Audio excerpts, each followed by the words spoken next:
Olá, caríssimos irmãos. Diretamente do Estúdio Santa Clara, estamos aqui com mais um episódio do nosso podcast Papo com o Seminarista. E hoje, de modo especialíssimo, convidamos esta mulher muito importante para a gestão da nossa arquidiocese, viu? Ela trabalha nos entremeios, assim, nas escondidas, mas é muito importante o trabalho dela. Estamos hoje com a Tassiane Barros, não é? Então, seja bem-vinda e sinta-se em casa, viu? No nosso podcast. Olá, agradeço o convite. É uma grande alegria estar aqui com vocês nesse papo com o seminarista. Agradeço esse acolhimento, né? Ele colocou um pouquinho de peso aí nesse importante, não é tanto assim não, mas agradeço. Maravilha, Tassi. Muito bem-vinda. Sinta-se em casa. E Breno falou uma palavra interessante, né? Muitas pessoas confundem a arquidiocese como sendo um lugar específico ou algo do tipo, né?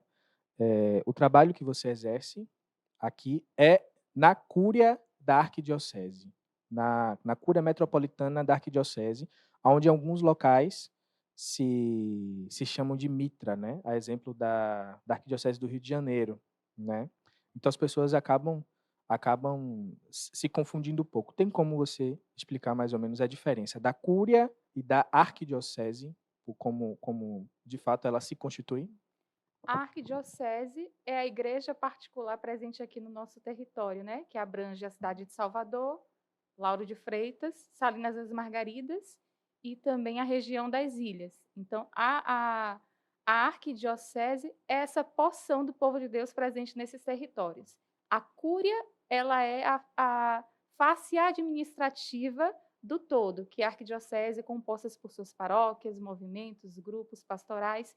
Então, a cúria ela é essa unidade administrativa, né, que vai conduzir, vai cuidar dessa parte mais burocrática, da gestão, da arquidiocese como um todo, tanto aqui do nosso centro, né, que é a arquidiocese em si, como também das suas, agora 102 paróquias. Mas antes de adentrarmos aos termos práticos, Tassiane Barros. Quem é Tassiane Barros? De onde veio? O que exerce? Em que é formado? Qual é a formação? Pode nos dizer um pouquinho? Posso sim, com prazer, né? Tassiane Barros é uma leiga da paróquia Sagrada Família, lá em Nova Brasília de Itapuã, quase soteropolitana, né? Sou nascida em Lauro de Freitas, mas criada aqui em Salvador, sou lauro-freitense, né? Mas é um trauma já superado. Nada contra, viu, gente? É porque eu sempre quis dizer que sou soteropolitana, acho bonito, né? Mas nascida em Lauro, criada em Salvador, desde a minha infância, participo lá na paróquia Sagrada Família, onde eu já tive a alegria de servir como catequista. Atualmente sou membro da PASCOM, lá na minha paróquia. Sou graduada em Direito pela Universidade Católica de Salvador, né, advogada também. Atualmente não atuo nessa área de modo contencioso, mas é também assim uma área apaixonante, né, pela qual eu gosto de me dedicar. E no momento presente exerço, né, a minha atividade, né, profissional aqui na Arquidiocese no setor de imóveis. Fantástico. E essa vocação da igreja, vocação leiga, você de fato conversando sobre isso e colocando, eu sou leiga. O que significa isso para você? O ser leiga é saber-se parte da igreja, né? Não tendo menos valor do que um sacerdote, do que uma irmã, do que um religioso, do que uma religiosa, é saber que, enquanto leiga, eu também sou importante para a igreja e aquilo que eu posso oferecer tem o mesmo valor, né? A partir do meu batismo, a partir do sim que foi dado também na minha confirmação, eu tenho essa consciência da importância do ser leiga e do que eu posso oferecer à igreja e oferecer também ao mundo, né, enquanto parte da igreja, o que eu posso oferecer à sociedade. Fazendo uma breve analogia, imaginemos que todos numa embarcação sejam comandante ou todos sejam aqueles que puxam as cordas. Então, não teria quem comandasse se todos puxassem as Exato. cordas ou remassem. e não teria quem remasse se todos Uhum. fossem comandantes, né? Comandantes. Então, todas as vocações são um modo de melhor servir a Deus. Como Dom Paulo César falava em Brasília, um modo de alargar o coração para melhor servir. Então, já falamos sobre a vocação sacerdotal, sobre esse chamado ao sacerdócio, a vida sacerdotal, a vida ministerial. Mas quero saber como foi esse chamado. Já falamos sobre essa questão do ser catequista, do ser engajada. Como se dá para um leigo, assim, na vida, na sua experiência pessoal, como se dá, e como se deu no início, essa vida engajada na igreja? Como desde pequena era na sua paróquia? Como funcionava? Sempre foi de igreja ou não? Tudo mais. Sempre, sempre fui de igreja. A minha paróquia, a minha primeira paróquia, né, de participação, na verdade, foi Nossa Senhora da Conceição, lá em Itapuã, que é de onde foi desmembrada e criada a Paróquia Sagrada Família. Então, na minha infância, eu participava das missas lá em Itapuã e a minha memória assim, mais antiga é da celebração do mês de Maria, né? Aquele mês mariano rezado nas casas, então lá na casa de minha madrinha, com as suas amigas. Então, eu tenho muito forte assim essa memória de dar os meus primeiros passos, né, na caminhada de fé ali, né, junto à Nossa Senhora. Depois, mudando para a Paróquia Sagrada Família e ali participando da catequese, recebendo sacramentos, eu fui sendo chamada, né, aos poucos para dar um pouco mais, oferecer um pouco mais de mim.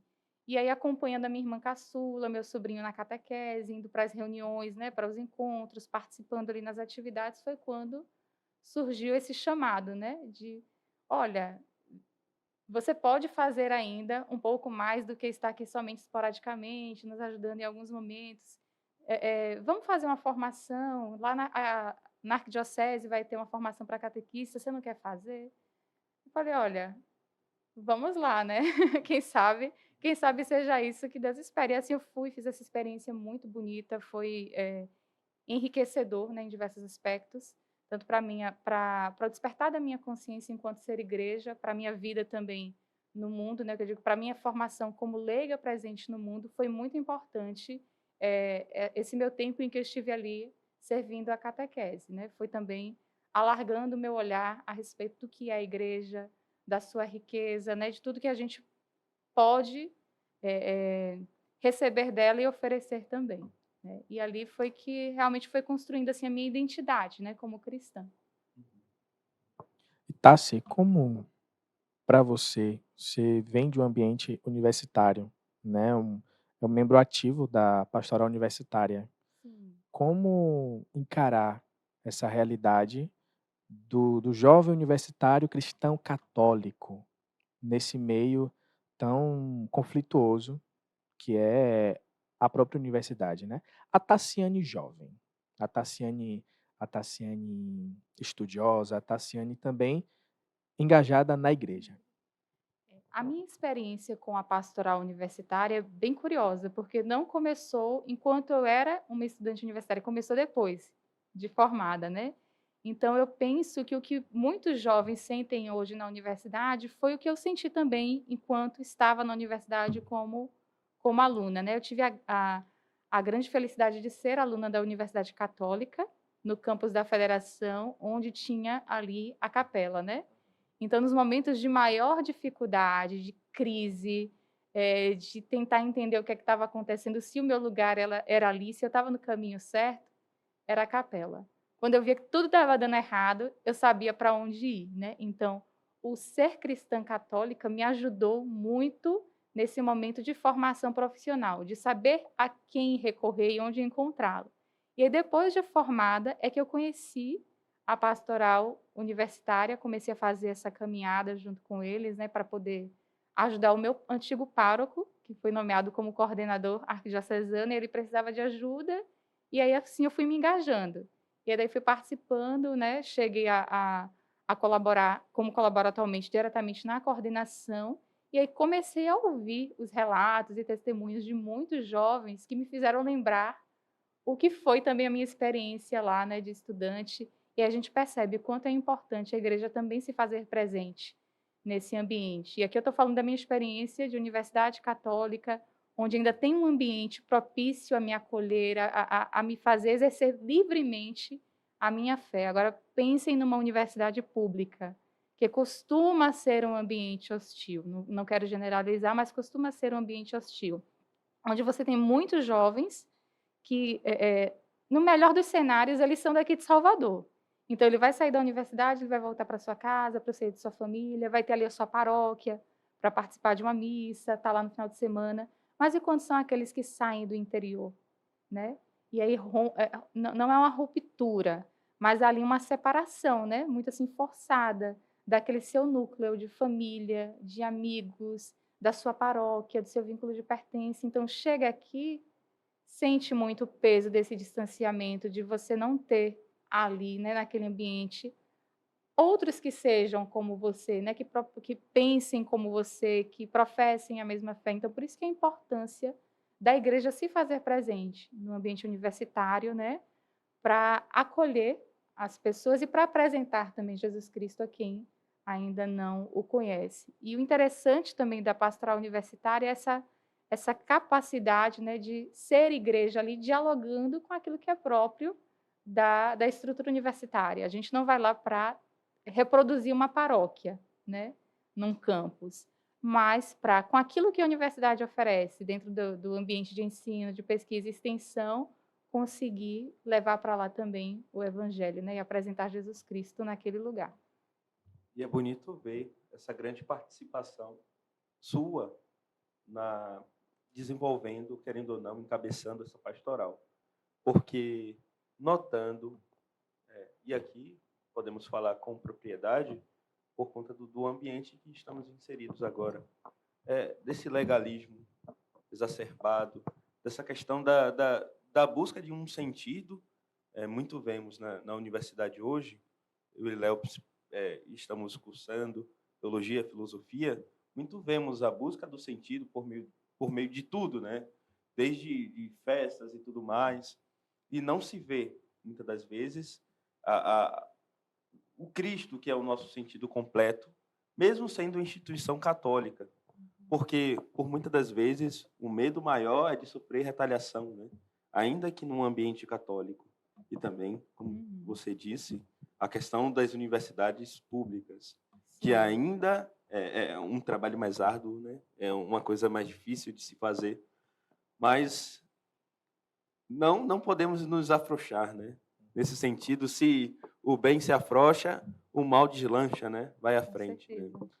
E é interessante, Breno, você falar isso, que até a nossa experiência como seminaristas em uma universidade católica, só que nem todos, eu acho que católicos estudantes são poucos, assim, ao menos que se declaram, né, publicamente, e a nossa presença no mundo instiga, questiona, é uma presença muito ativa. Eu, particularmente, às vezes eu me sinto um ET na universidade. Um ET. Parece que eu sou uma pessoa... Eles enxergam a gente como se fôssemos de outro mundo, pessoas que não estão no mundo. Mais ou menos também, né? Mais ou menos também, mais ou menos. Mas pessoas totalmente à parte, né? Não, muito pelo contrário, nós estamos aqui. Nós estamos aqui. Aqui não é a nossa pátria é a pátria celeste, estamos como estrangeiros aqui caminhando, mas temos um sentido. Mas a importância da presença católica, cristã, nos espaços é de importante. Estamos vivendo o tempo onde as pessoas estão crescendo, nascendo, sem a mínima crença em Deus. Exato. Em Deus. Exato. Outro dia, assim, já faz um pouco de tempo, eu lia sobre estatística de presença de jovens nas igrejas, né? Então, durante muito tempo se discutiu o crescimento, essa migração dos mais jovens para igrejas evangélicas, né? O crescimento e uma diminuição da presença de jovens na igreja católica, e até para nós, isso durante muito tempo foi uma grande preocupação e continua sendo, mas agora as estatísticas, alguns estudos já apontam que o que preocupa é a diminuição geral. Você já não tem nem mais um crescimento da presença de jovens nas igrejas católicas, nas evangélicas, mas o crescimento do número que não se identifica com nenhuma religião, né? Então, isso já acende outro sinal de alerta para a gente, né? Para tentar entender, perceber o que é que está acontecendo, o que é que está nos levando para essa direção, o que é que podemos fazer enquanto ainda é tempo, né? Porque enquanto estivermos aqui caminhando no mundo, é tempo de fazer alguma coisa. E um grande convite para você que é universitário, não é para impor doutrina a ninguém, não.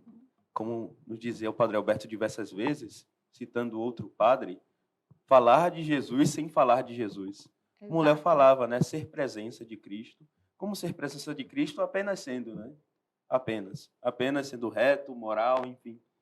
E como São José Maria Escrivá dizia, ser útil e deixar rastro, né? Deixando rastro em tudo que se faz, em tudo que se pensa, em tudo que se reza.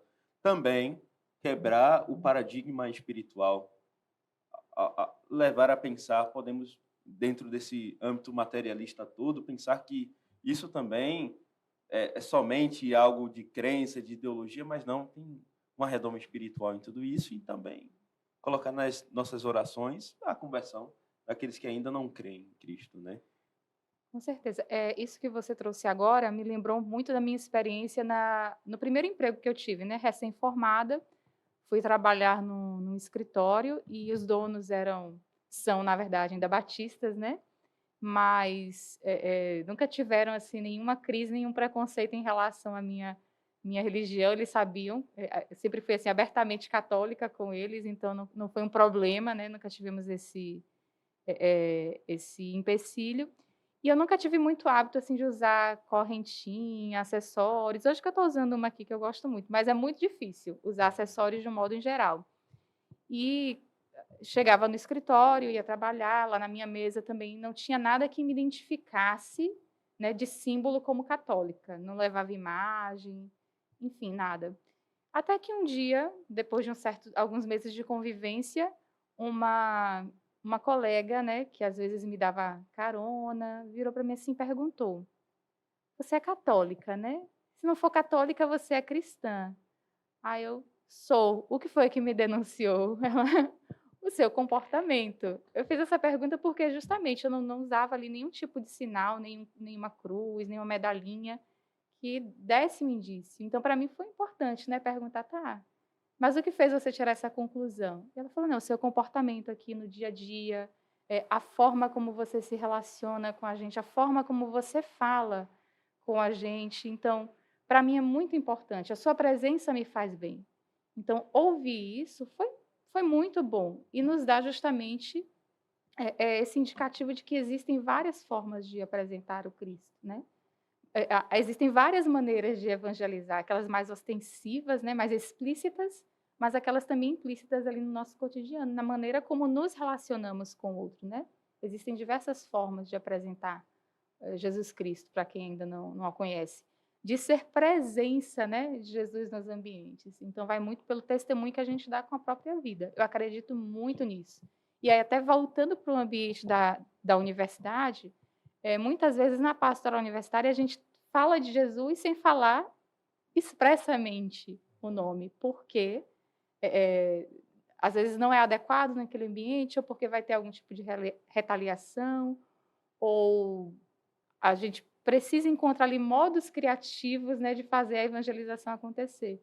Então, vai muito pelo nosso comportamento, né, pela ética em relação a como os estudos são conduzidos. Então, um aluno que cumpre o seu horário, que se dedica aos estudos, que se porta bem com os seus colegas, que é comprometido com aquilo que está estudando, que pensa em como aquele seu tempo de formação vai oferecer algo de bom para o mundo, né? Como ele vai se entregar como um bom profissional ali para o futuro.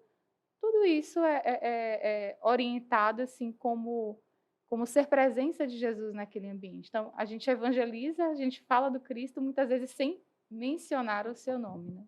E nós estamos no Estúdio Santa Clara, nada mais digno do que citar São Francisco de Assis, Sim. prega o evangelho. Se necessário, use palavras.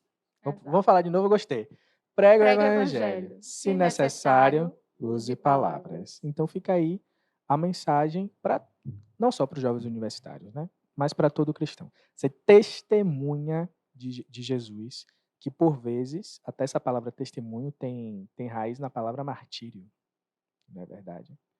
Então, ser testemunha de Jesus nos tempos de hoje é, por vezes, você passar por um martírio. E já dizia o nosso saudoso Papa Bento XVI, martírio da ridicularização.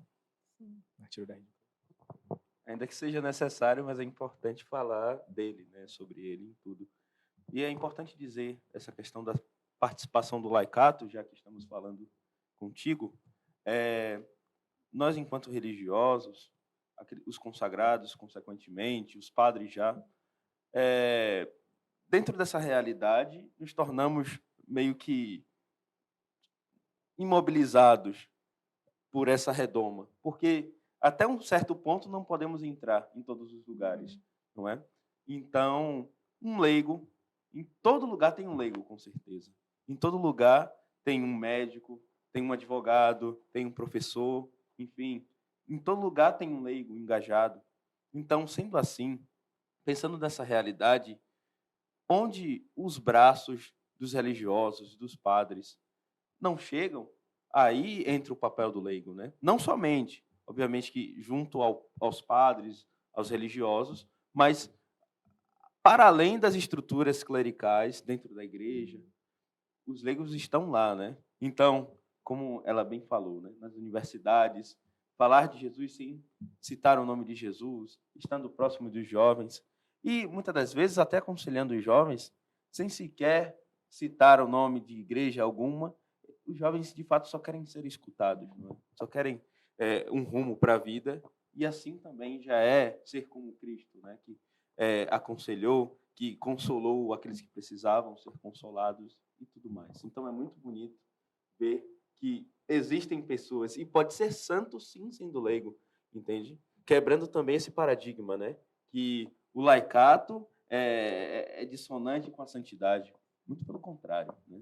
O laicato pode ser leigo sim, e ser santo sim, assim como também ser santo sendo religioso, sendo padre, porque nosso primeiro chamado é a santidade, né? O batismo e a santidade, consequentemente. Então, é muito bonito ver essa realidade. Até porque todos nós, né, leigos, sacerdotes, religiosos, religiosas, entram na igreja pela mesma porta, né? A porta é comum a todos.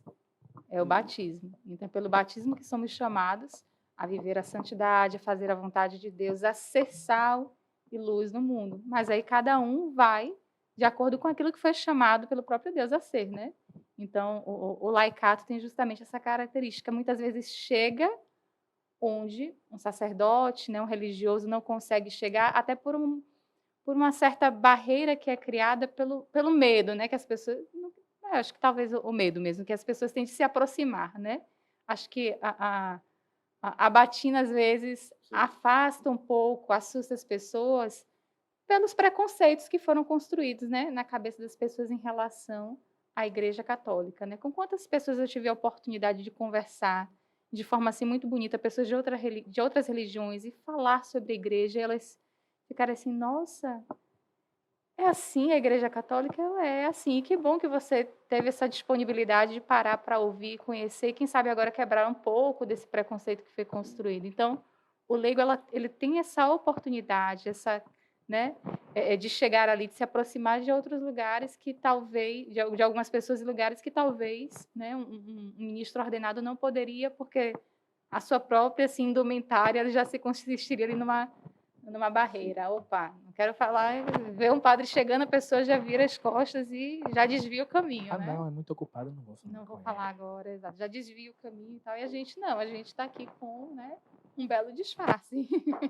Um belo disfarce, ninguém sabe, estou ali conversando, vou falando, tal. Daqui a pouco, despretensiosamente, a gente chega ali no assunto, né, vai falando de religião, de fé, de experiência de cada um. E aí vai surgindo ali a oportunidade para falar, né, do que é ser, da Igreja Católica, do que é ser igreja, do que ela verdadeiramente é, e não de ideias, né, que foram construídas e são apresentadas aí mundo afora. E também, dentro desse pensamento do que significa a palavra leigo, né? Esse adjetivo em si, podemos pensar que leigo é aquele que não sabe Que de não nada, sabe e de muito nada. pelo contrário, né? Leigo é aquele que não foi ordenado ou aquele que não fez votos religiosos. E é- Sendo assim, Sendo assim, eu digo ou você diz, diga, Breno. nós somos leigos, Nós né? somos leigos. Somos leigos. Oh. Somos leigos. Sendo assim, somos leigos e somente depois da ordenação diaconal nos é imprimido ao caráter, mas até então sem caráter, né? Somos pessoas sem caráter na Sem igreja. caráter nenhum. Sem caráter nenhum na igreja. Inclusive, isso é tão forte às vezes que as pessoas pensam que o seminarista já é um padre, Uhum. né? Ou que não tem relação nenhuma com o laicato. E muito pelo contrário. Eu fiz estágio pastoral na paróquia, onde ser seminarista era quase algo indelével, assim. As Uhum. pessoas não me chamavam de Leonardo, me chamavam de seminarista. Seminarista Leonardo. Então, Tem gente que pede a benção a vocês, né? Ave Maria. Diversas vezes. Ou até eu tô em alguma procissão, eu agora que sou cerimoniário, aí fico de batina sobre a peliz. Aí a pessoa, bença padre. Aí às vezes eu tô andando, daqui que eu vou explicar, sentar para explicar para ela, eu não explico. Aí eu, Já passou a opa, oportunidade. já passou a oportunidade, aí não deu. Mas as pessoas confundem, Sim. tem essa pequena confusão. Mas para você, já chegaram, já Antes de uma coisa, vá. a única parcela da igreja que não é nada, todo mundo é tudo. Religioso, consagrado, leigo em si, Ó, bispo, enfim. Nós não somos nada, né? Nós, como posso dizer, nós não somos, mas nós estamos. Estamos seminaristas. Estamos seminaristas, Então, não somos seminaristas. estamos. Tá, vem cá. Já olharam para você, tal, em algum local? Ou já, sei lá, já te chamaram de freira?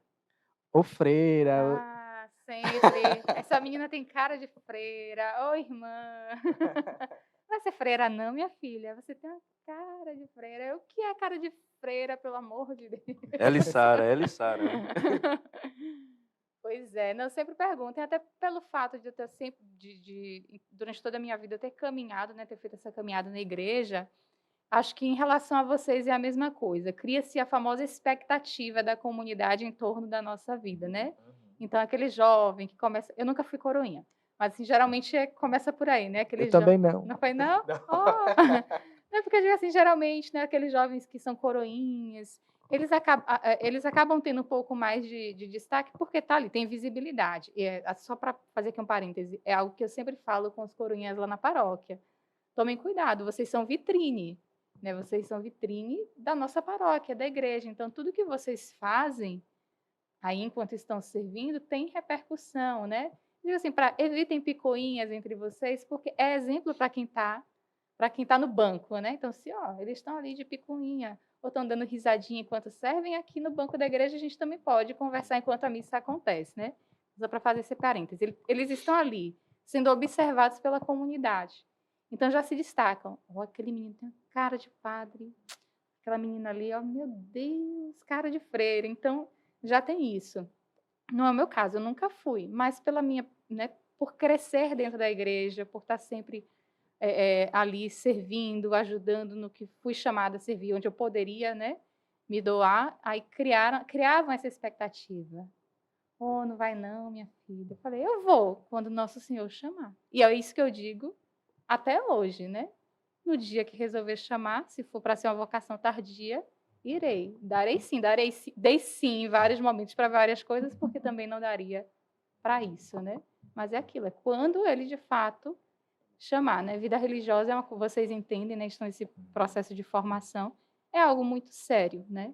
Então tem que vir de uma certeza muito grande, né? De uma vontade de Deus e uma vontade nossa também de responder a esse chamado. Então, até o momento ele não veio, mas no dia que vier, né? Estou aqui, que eu saiba dizer sim, que eu seja obediente. Comigo foi muito assim também. Não, eu nunca fui coroinha, né? Ao contrário, vai ser padre. Não, nunca fui coroinha. Sempre fui da pastoral catequética. Sempre gostei dessa questão do ensino na igreja, etc. Mas sempre deixei claro para mim. E as pessoas falam, né? "Não, eu não pensou em ser frei, como eu sou da paróquia Santa Clara, as pessoas Associam ao carisma franciscano. já associam o Sim. carisma. Não vai ser frei? Eu também já era barbudinho na Sim. época e tal, mais jovem. Aí ficava perguntando, mas eu sempre disse, não, isso tem que partir de mim. Algo interno, não algo externo que Uhum. pode colocar. Deus pode usar a pessoa, né, como sendo uma Exato. comunicação indireta, mas a vocação ela parte de dentro. Ela parte de dentro, não de algo externo que determina o que você faz, o que você não faz. Exato. E aí, dentro dessa realidade também, ver como essencial somente algumas vocações também. Então, só presta, só vale a pena ser padre. E não é bem assim. Não é bem assim. E se tornou evidente. É. Creio que está muito mais claro. Olha só, veja só o índice de natalidade do mundo, né? Como está. Enquanto algumas outros países têm um boom de natalidade, nós Nossa, tá estamos perdendo essa natalidade, que é já um sinal do catolicismo, abertura à vida e tudo mais. Então, precisamos de mães e pais de família. Também a questão das vocações sacerdotais ao mesmo tempo, ou nos nossos seminários, alguns seminários fechando por falta de vocação. Então, consequentemente, as comunidades de vida também, Vida religiosa também, muitas congregações. fechando. Uhum. Então, consequentemente, tudo isso se começa com a vocação laical, matrimonial, né? Uhum. Se não existe um casamento, não existe futuramente um padre, não existe uma lei engajada, não existe um frei, uma freira. Então, entender a importância de cada vocação. Para cada estado de vida, há responsabilidades e importâncias similares, né? Digo eu, né? Na barca de Cristo, todo mundo é importante, todo mundo é Com irmão. certeza. Mas como até diria, um fruto de um casal muito engajado e santo, que é Santa Teresinha, né? Das flores, ela logo no início ali, história de uma alma, ela faz essa comunicação com as flores, né? Nem todas as flores são importantes, mas cada um no seu tamanho, né? Tem as flores grandes, as flores pequenas, mas todos têm a sua mesma importância. Tassi, e falando do seu trabalho aqui na Arquidiocese, o- como você exerce, em qual função você está, qual área, qual setor? Aqui na Arquidiocese eu trabalho na Arquidiocese Cúria Cúria Metropolitana, né? Metropolitana. Eu trabalho no setor de imóveis, né? Então, é um setor onde passam situações que envolvem esse patrimônio imobiliário, tanto da Cúria, como também das paróquias, né?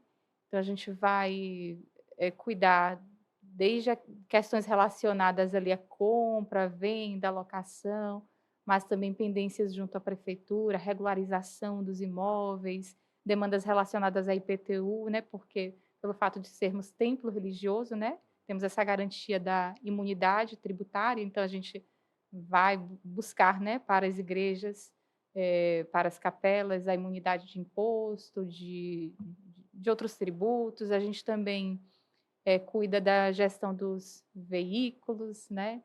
Compra e venda, regularização. Se chega multa, a gente está ali também acompanhando. Tudo envolvendo o veículo também, né? E ainda tem aquela parte da pauta do que ocorrer, que toda reunião tem isso, né? 1, 2, 3, e aquele último itemzinho lá, o que ocorrer. No setor de imóveis também tem isso. Então, a gente tem essa parte de imóveis, propriamente dita, veículos e o que ocorrer. Naquilo que o setor pode colaborar na cúria com os outros setores, a gente está ali também unindo esforços para ajudar. É a mulher que resolve os problemas. Os Não BOs. é bem assim, não. Muito problema. Eu não queria estar na sua pele, sabe? Não, acaba sendo uma demanda muito grande, porque quando a gente olha, né, para o nosso universo de arquidiocese, agora somos 102 paróquias, não é isso? Com a recém-criada Paróquia do Bom Pastor lá em Lauro de Freitas, né? Então, a gente atua também com o poder público de municípios diferentes, né? Então, a gente tem aqui, claro, que a maior parte da nossa demanda é com a Prefeitura de Salvador, mas a gente não pode esquecer que Lauro de Freitas já é outro município, né? já tem uma outra gestão, então o que diz respeito às paróquias ali naquele município, a gente já tem que dialogar com a outra prefeitura. Da mesma forma, em Itaparica, a gente já tem 2 municípios também, Salinas das Margaridas. Então, a gente tem que estar o tempo todo em diálogo, né, com a legislação específica desses municípios, com a ajuda também do nosso setor jurídico, para entender quais são os caminhos que a gente tem para buscar, né, aquilo que é de direito da igreja. Mas, assim, é um desafio muito grande, mas é também muito bom, né, de trabalhar com este propósito. É o que eu falo. Eu tive essa experiência de trabalhar em outros lugares, fora da igreja, mas aquilo que mais me realiza, assim, é trabalhar com e para a igreja, né? É utilizar os dons que recebi de Deus, né, e colocar aqui a serviço da igreja. Gosto muito disso, me realizo bastante trabalhando aqui. Então, dentro dessa realidade, você nos disse que é formada em Direito, Sim, bacharel em bacharel em Direito pela Universidade Católica. Isso. Então, como é um drama da maioria dos jovens, não é? Eu entrei no seminário com 17, minha vontade era fazer física, minha maior vontade. Ave Maria. E acabei... Que vontade, né, meu caro? Que vontade. Mas aí, essa apreensão do pré-vestibular, dos cursinhos, muitas das vezes, enfim, do terceiro ano, que é o ano decisivo, né, da nossa vida. Terceirão. E como foi na sua vida esse terceiro ano? Ou então, aquilo que antecedia, né, aquilo que era ântomo ao terceiro ano. Como veio essa decisão em seu coração? Eu quero fazer bacharelado em Direito. E se dentro dessa realidade, da escolha do curso, já tinha esse desejo de servir mais próximo a Deus por meio do curso? Olha, servir a Deus sempre, né? Independente de qual fosse a profissão. Sempre tive muito forte dentro de mim o desejo de, naquilo que eu fizesse profissionalmente, eu conseguisse ajudar as pessoas, servir as pessoas, né? Estar próxima ao meu semelhante. E esse desejo nasceu justamente da minha identidade do ser cristã. Já a escolha em relação ao direito veio não vou nem dizer que foi nos 45 do segundo tempo, foi no pênalti. Já passou a prorrogação, estava ali já batendo pênalti, eu fui para o direito. Porque era algo que desde pequena eu dizia, não vou fazer direito, não quero. Porque cresci ouvindo das pessoas que advogado era ladrão. Né? Não tinha essa cultura de falar advogado é ladrão, advogado não presta. E eu falo assim, como é que eu vou querer ser uma coisa que é ruim, que não presta? Eu não quero. E aí tinha pensado em história, em pedagogia, em letras, em nutrição, em engenharia, nas coisas mais variadas. E assim, cheguei naquele momento ali do terceiro ano um pouco angustiada porque não tinha aquela certeza do que queria, tinha do que não queria, entre elas o direito. E assim, foi muito fundamental a questão da presença da minha família, de um modo a não me impor o que fazer, mas me acompanhar, me tranquilizar e falar, olha, o que você escolher, estaremos aqui para que isso seja possível para você, né? E chegou ali o terceiro ano, eu prestei vestibular para História, aí depois, numa das públicas, não tinha a opção de bacharelado em História, eu peguei e falei, agora eu faço o quê? Aí eu desenvolvi essa ideia fixa, né, do História. Aí fiz na UFBA. Aí quando chegou na UNEB, não tinha aqui para o campus Salvador, e eu não pensava em sair de Salvador. Aí eu peguei e falei, fui para eliminação, né? Riscando que não ia de jeito nenhum. Aí sobrou direito. Aí eu falei, eu vou ter que fazer direito. E coloquei como segunda a opção comunicação social, né? Cheguei ali a flertar um pouco com o jornalismo, com essa área de comunicação. Fala produção. Aí quase ia ser colega aqui, tá vendo? Aí fiz na UNEB, mas na verdade o meu ingresso para a Universidade Católica foi por meio de um programa do governo federal, né? Fiz o Enem e aí com a nota do Enem consegui a bolsa na universidade. Aí nesse momento também eu fui por eliminação. Aí sobrou o direito. E aí eu peguei e falei, rapaz, eu não posso desperdiçar a chance. Ganhei a bolsa. Eu vou lá para ver no que é que dá.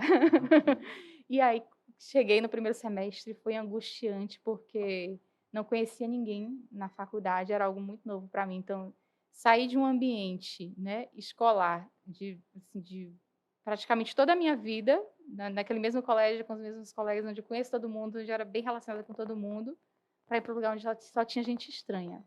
Então, isso foi o meu primeiro entrave, assim, sabe? Quase pensei em desistir no primeiro semestre, por conta dessa pressão que não conseguia, por conta disso, não conseguia desenvolver nos estudos. Tive muita dificuldade. Aí eu falei, não, já estou aqui, eu não vou abandonar, eu vou concluir. Porque, assim, eu também não queria sair por baixo. Falei, eu vou concluir, eu vou ser aprovada nesse semestre, e aí eu tranco até pensar. E aí fui para o segundo. Aí, chegando no segundo, eu já fui vencendo um pouco da dificuldade de relacionamento, né? Fui reconhecendo um pouco mais ali também o ambiente. Peguei e falei, mas ainda assim não tinha superado de todas as minhas dificuldades, mas ainda assim eu falei, eu vou terminar o segundo semestre, mas eu vou terminar aprovada. Eu só quero também, eu quero ser aprovada, eu tranco. Declarei isso, chamei meu pai, minha mãe, conversei. E assim, passei essa crise dos primeiros semestres, eu olhei assim para o direito e falei, rapaz, eu gosto disso aqui. E aí, quando eu comecei justamente a estagiar, e o meu estágio, o primeiro foi dentro de um escritório modelo, né, estágio voluntário, então foi em contato com pessoas carentes, né, então isso trouxe aquela questão que eu botei, independente do que eu fizesse, eu gostaria de estar em lugares onde eu pudesse servir as pessoas. E aí esse contato, né, do estágio voluntário, né, no escritório que atendia pessoas carentes, foi justamente ali me mostrando essa aptidão para o direito. E aí foi passando semestre, fui me reconhecendo, me identificando cada vez mais com o curso, e aí, graças a Deus, concluí, me formei, né? Atuei durante alguns anos nessa parte da advocacia, e aí depois eu entendi que também era o momento de redirecionar um pouco, né, a minha atuação dentro dessa área. Aí não advogo atualmente nessa parte do contencioso, mas vejo as outras possibilidades, né, que o direito me oferece também para atuar. E como eu sempre converso com muitos jovens lá na paróquia, acho que hoje a gente tem um pouco mais de liberdade de entender que não precisamos ser só uma coisa profissionalmente. Porque até, assim, o meu tempo, não é muito tempo não, viu? Sou nova, não sou tão, né? No meu tempo, a gente tinha muito isso de, se você escolhesse um curso, tinha que ser aquele ali, você tinha que ser bem-sucedida naquilo. E aí você ficava preso naquela ideia. Se eu não conseguir ser boa nisso aqui, não serei em mais nada. E hoje a gente percebe que nós podemos desenvolver muitas outras aptidões e talentos. Eu posso fazer direito, mas se eu quiser, eu posso ir ali também fazer gastronomia, algo de uma área muito distante. Eu posso até fazer física também, né? Filosofia não Ou oficial, né? filosofia também. Por que não? Então, para que os jovens, né, é necessário ter esse direcionamento, a certeza, né? A princípio, aquela primeira certeza do que se quer, mas reconhecer que também chegar num determinado ponto é possível mudar a rota.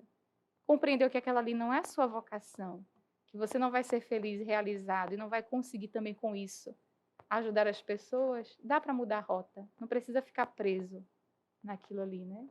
E voltando a falar especificadamente de um imóvel muito específico, ali do Politeama, no qual você fez parte durante um período, né, da sua vida profissional, que é o Instituto Feminino, pessoal. Instituto Feminino tão pouco conhecido aqui em Salvador e um local, um ambiente tão importante para a mulher na cidade do Salvador. Nos conta um pouco.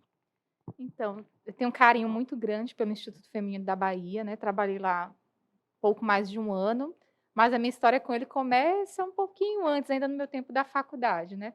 Estudava ali no campus da Federação, estagiava no Campo da Pólvora, né? No Fórum, e o caminho até chegar ao estágio passava por ali pelo Politeama. Então sempre passava, olhava pela janela, admirava aquele prédio ali, né? Histórico, imponente, bonito, chamativo, né? Totalmente assim diferente de tudo que existe ali no Politeama, e ficava admirada, curiosa do que seria aquele lugar e encantada. Sempre passava por ali namorando aquela construção. E jamais imaginava que, passados alguns anos, eu o conheceria, né? Mas antes de trabalhar lá, o meu primeiro contato assim, com o Instituto, de entrar, de visitar, conhecer, foi quando, trabalhando com a pastoral universitária, fomos construir, né, a Pastoral da Cultura, né, estruturar a Pastoral da Cultura aqui na Arquidiocese, que ainda não existia. E aí, nesses encontros, né, para a formação da Pastoral da Cultura, um deles aconteceu no Instituto Feminino. Então, foi a primeira vez que eu entrei, que eu conheci, fiquei maravilhada com tudo o que vi ali, né? Foi quando eu conheci a história de Dona Henriqueta Martins Catarino, uma das criadoras do Instituto Feminino, e ali começou a minha paixão por aquele lugar. Então, nem imaginava que depois retornaria lá, mas como uma funcionária, né, do Instituto. E aí, em 2019, fui convidada a trabalhar lá na instituição, né, nessa parte de gestão, fui diretora executiva do Instituto, e foi uma experiência enriquecedora, muito bonita, né? Então, como eu falei, a Dona Henriqueta Martins Catarino, ela vinha de uma família rica, ela foi uma das idealizadoras, né, dessa entidade, junto com o Monsenhor Flaviano Osório Pimentel, e eles tinham esse olhar muito sensível para com a mulher, né, a mulher daquela época. Então, o Instituto, ele nasceu como uma obra de fé, inspirada pela fé, né?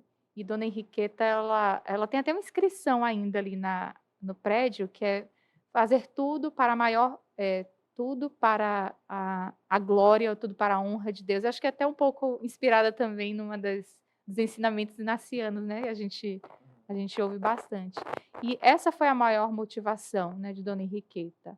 Impulsionada pela sua fé, pelo amor ao próximo, usar daquilo que ela tinha, né, à sua disposição, para ajudar as mulheres mais carentes do seu tempo. Então, começou ali com alguns cursos, né, que eram acessíveis à mulher daquela época, para que elas pudessem ter algum tipo de formação, poder trabalhar de modo digno, ajudar no sustento da sua família.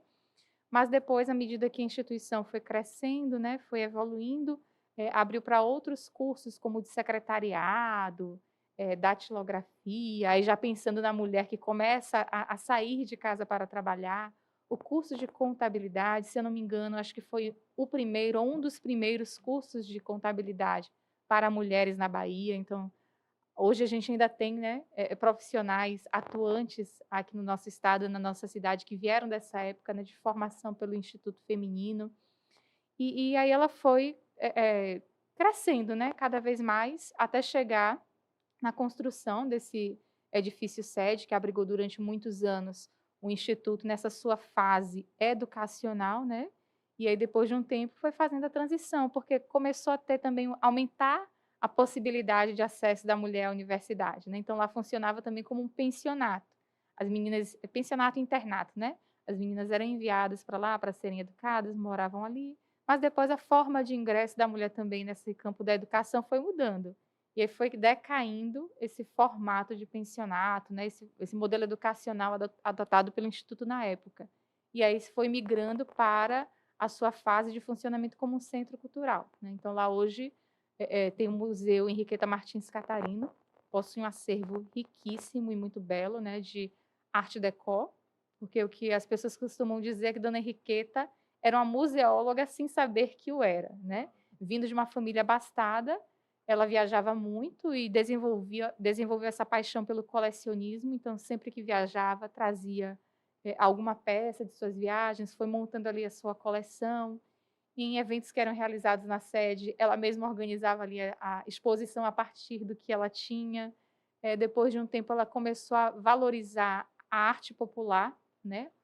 Olhando para os artesãos, né, aqui locais aqui da própria cidade, do interior do estado, e construiu esse acervo de arte popular. E há também a coleção do traje têxtil, né, que tem a indumentária feminina desde o século passado até... a gente acho que não chegou ainda a ter peças dos anos mais recentes, não, mas conta a história, né, do feminino através do vestuário, e tem uma seção, né, dessa coleção que é dedicada à igreja, que é a seção Relíquias da Fé, onde temos ali, se eu não me engano, paramentos do Papa João Paulo II, de quando ele fez a sua visita aqui ao Brasil. Então, assim, para falar de Instituto Feminino da Bahia, a gente precisaria de um podcast inteiro só para isso, porque é uma história muito bonita, né, de valorizar a mulher, né, de dar protagonismo, a história da Dona Henriqueta Martins Catarino também é muito inspiradora, porque veio de uma família abastada, né, e a todo momento ela se abriu ali no serviço ao próximo. E falando de Dona Henriqueta, a gente consegue também falar um pouco da vocação, né? Que foi o tema principal aqui dessa nossa conversa. Eu acho que é admirável porque naquela época só existiam basicamente 2 opções para as mulheres: ou era casar, ou era ingressar na vida religiosa. E ela fugiu de um ou de outro, não assim por uma questão de, vou correr disso ou daquilo. As circunstâncias, né, que foram se apresentando na sua vida levaram ela a servir nesse lugar de leigo, né? De utilizar quem ela era, os seus dons, os seus bens espirituais e materiais para servir a igreja através do feminino, né? De proporcionar o protagonismo à mulher, a defesa de direitos, a educação, a inserção no mercado de trabalho, enfim. É uma história realmente encantadora e a gente vai ficar aqui falando um tempão sobre isso. Agora entendi o porquê do querer cursar história, né? Então, Entendeu, Léo? então. Mas assim, já para finalizar o nosso podcast, olhando para o pessoal de lá de casa, olhando para os universitários, principalmente para os jovens, para os leigos de toda a diocese, manda a sua mensagem, né? Manda a sua mensagem que de fato brota do coração. Cada um de nós tem o seu valor. Na vida, no mundo, na igreja, cada um existe, está aqui por um propósito, né? Pela vontade do Deus que nos deu a vida e que nos chama a viver. Então, para vocês eu digo isso, né? Busquem viver a vontade de Deus, busquem viver a vocação a qual foram chamados.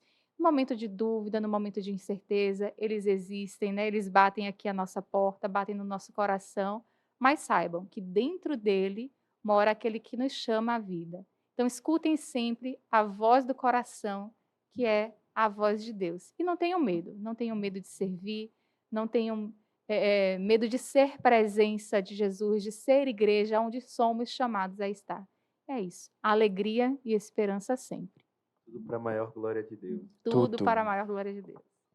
Recado dado, recado cumprido. Atenção, jovem. Atenção. Tá assim. Muito, muito, muito, muito obrigado. Infelizmente, temos que fechar esse ciclo. Esse primeiro ciclo, talvez um segundo, talvez um terceiro, não sabemos. Mas fechamos esse ciclo com chave de ouro, com sua presença. Muito, muito, muito obrigado pela disponibilidade, né? Sabemos aqui que na correria você abriu uma brechinha para estar com a gente, de grande estima, né? Por tudo que está sendo feito, tudo que está sendo construído. Muito obrigado. Que bom, agradeço também imensamente a vocês pelo convite, né, por estar aqui para esse papo com o seminarista. Minha primeira vez no podcast, fiquei assim um pouquinho, né, nervosa, como é isso aqui, como é que funciona. Você saiu muito bem, você saiu Mas muito foi bem. muito bom, agradeço o convite, essa oportunidade de dialogar com vocês. E é isso, aproveito aqui para fazer 2 convites, né? Primeiro, visitem, conheçam o Instituto Feminino da Bahia. E o segundo, acompanhem aqui o podcast, essa iniciativa tão bacana aqui dos seminaristas, falando de temas tão relevantes, tão importantes, tão caros à igreja e à nossa vida. É isso, acompanhem, não percam, vamos valorizar, vamos compartilhar aqui essa experiência com os nossos irmãos. Já que ela fez a primeira parte do Merchan, Léo, quais são as redes sociais para nos seguir? Então, né? @seminário.central e @arcsalvador. Siga, compartilha, curte todos os nossos conteúdos que mais está sendo preparado para vocês. Em carinho para todos vocês. Mais vocações estarão aqui conversando, colocando tudo nesta mesa preta e esperamos ter a sua companhia aqui no meio de nós. Ok? Então, fechamos. Valeu! Papo com seminarista.